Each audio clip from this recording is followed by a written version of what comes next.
Assalamualaikum warahmatullahi wabarakatuh. Selamat malam semuanya. Di video kali ini saya akan membahas tentang story TKW ya, story teman-teman kita ya.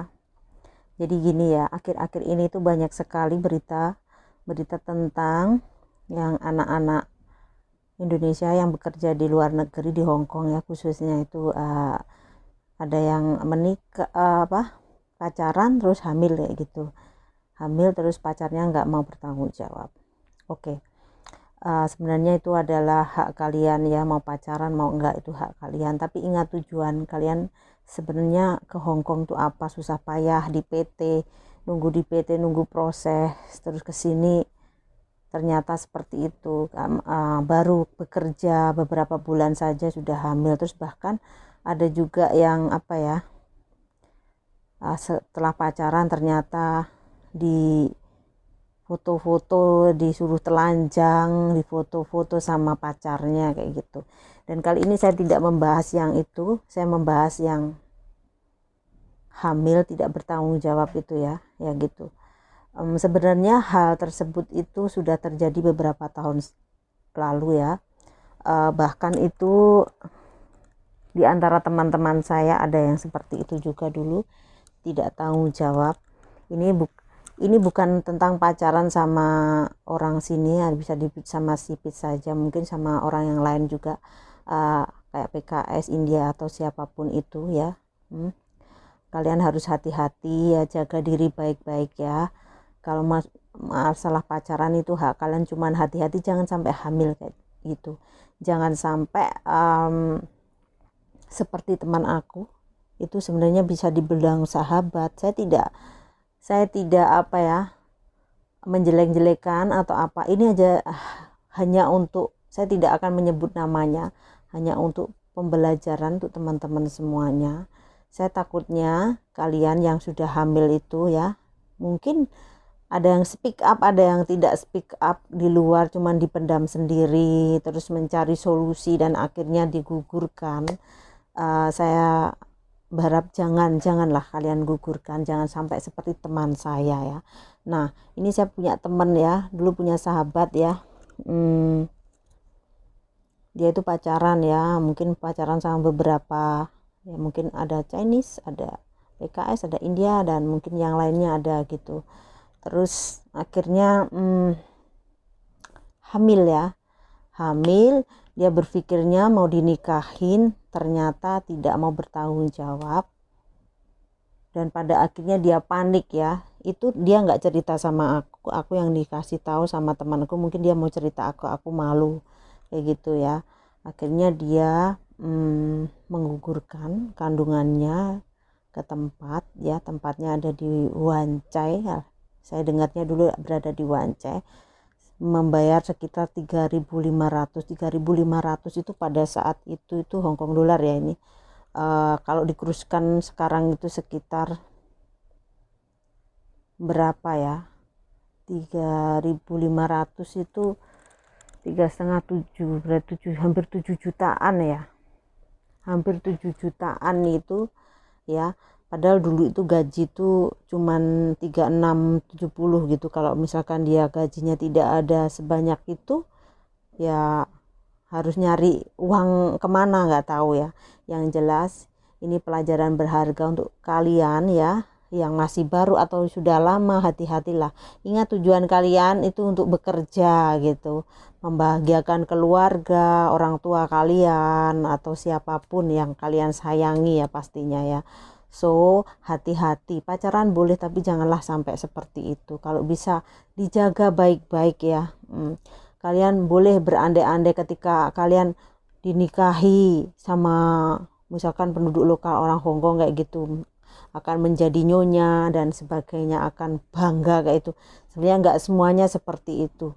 Bahkan banyak beberapa teman kita yang menikah, dan teman saya sendiri dulu sampai hamil tua pun dia harus bekerja mencari uang, tidak dihargai mertua kayak gitu, karena tidak semua orang Hongkong itu bisa menerima gitulah. So hati-hati banget kalau pacaran, jangan terbuai terus akhirnya kalian main kayak gitu, akhirnya hamil dan pacar nggak mau bertanggung jawab, terus kalian apa yang kalian lakukan ya?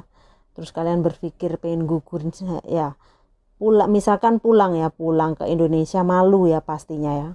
Terus kalau di Hongkong harus gugurin, terus resikonya juga siapa keluar majikan tahu bagaimana ya. Nah itulah. Terus aku lanjutkan cerita yang tadi ya, temanku itu menggugurkan kandungan, dan waktu itu setelah menggugurkan kandungan itu pada hari Minggu ya ketemu aku, cuman aku pura-pura nggak tahu karena dia tidak cerita denganku. Aku di telepon sama temanku cerita bahwa dia hari ini ke Wancai menggugurkan kandungannya udah 3 bulan. Kalian bayangkan 3 bulan itu seperti apa, kan udah jadi ada kakinya yang pastinya ada udah berbentuk kayak gitu ya mungkin ya. Dan setelah itu ya dia ketemu aku tuh lemas pucat, cuman aku nggak nanya nggak apa dia pucat kayak gitu, wajahnya pucat banget gitu ya, cuman aku nggak mau tanya, meskipun aku tahu aku nggak bertanya karena aku tidak memaksa orang lain untuk bercerita ya, intinya cukup aku tahu, aku udah dikasih tahu sama teman aku. Terus akhirnya dia itu mungkin pikirannya galau atau apa kayak gitu ya, atau dia menyembunyikan sesuatu, dan akhirnya dia memutuskan untuk pulang ke Indonesia, dan akhirnya dia menikah di Indonesia ya. Terus dan akhirnya dia balik lagi ke Hong Kong seperti itu. Dia balik lagi ke Hong Kong dan ketemulah aku, dan akhirnya dia cerita beberapa tahun kemudian ketemu aku kan ya, cerita bahwa dia selama ini dia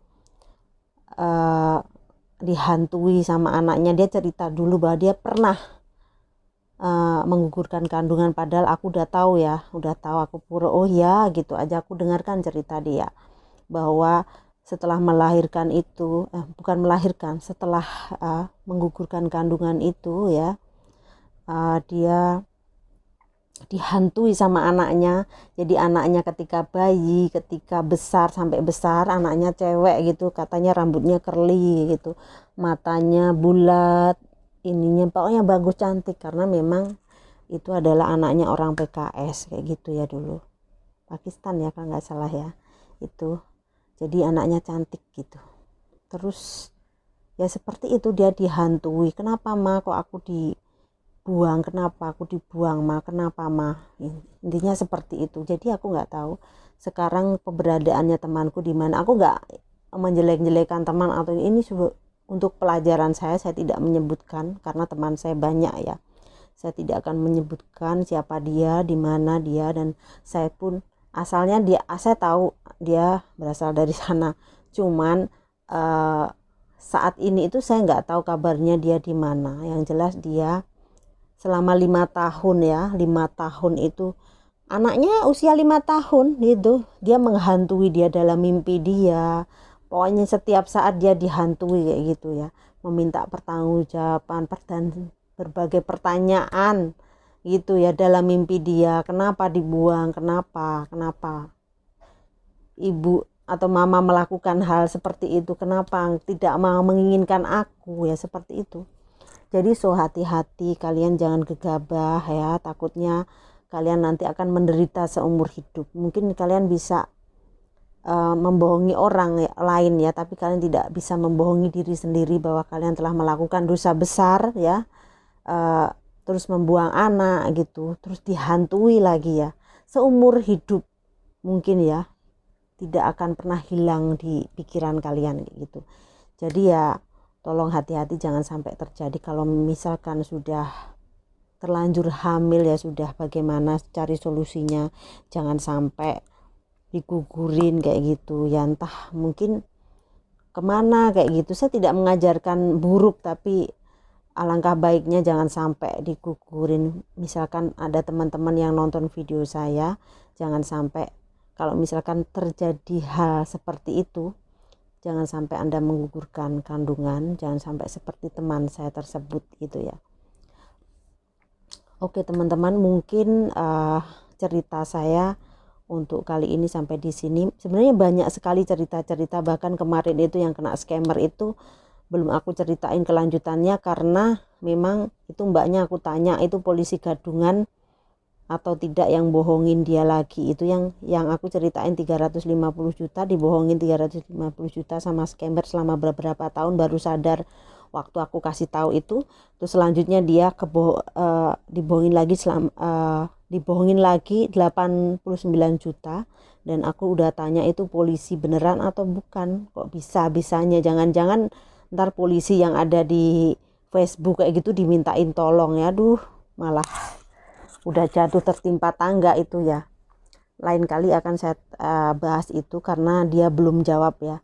Jadi aku cerita tentang itu saja ya, semoga ini buat pembelajaran kalian semuanya supaya hati-hati. Sebenarnya tidak terjadi hari ini atau akhir-akhir ini saja, itu sudah terjadi beberapa waktu lalu. Itu sebenarnya sudah banyak ya hal-hal yang menimpa TKW ya, ketidakhati-hatiannya atau penipuan TKW ya, yang penipuan yang dialami TKW, dan banyak sekali kisah-kisah ya, kisah-kisah yang mungkin bisa untuk pelajaran teman-teman ya, supaya lebih hati-hati ya.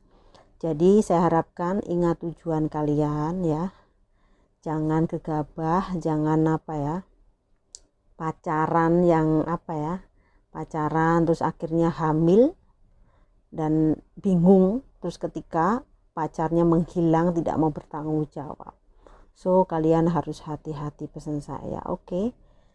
Sampai di sini dulu, semoga bisa bermanfaat ya. Sekian dulu. Wassalamualaikum warahmatullahi wabarakatuh. Terima kasih.